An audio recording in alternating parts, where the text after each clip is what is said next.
Всем привет, друзья! Сегодня я не разбирающийся электрик. У меня полетел или сломался, или что-то случилось, вот этот бесперебойник у компьютера. И я уже там открутил болты и пытаюсь, разобрать его. Сам ничего не понимаю в этом.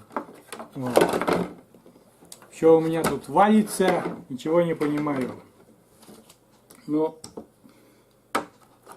ищу предохранитель,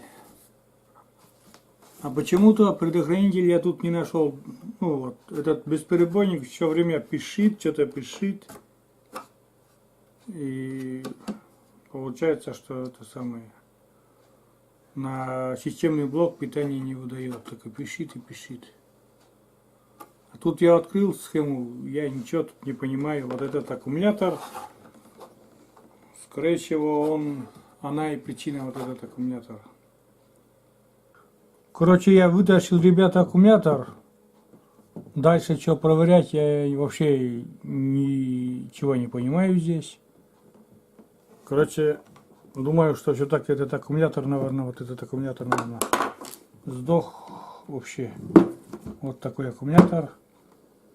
Необслуживаемый, по-моему, на 12 вольт.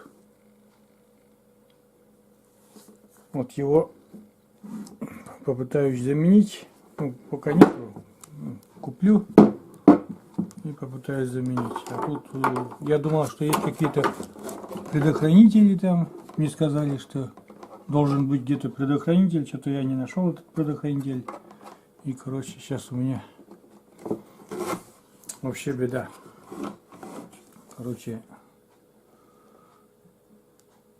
без компьютера. Пока.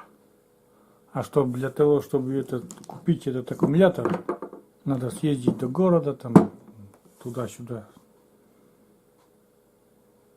170 туда, да, 170 обратно. Да. Заказать придется кому-то, наверное. Вот так.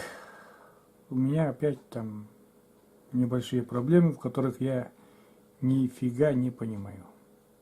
Так. А так, всем пока.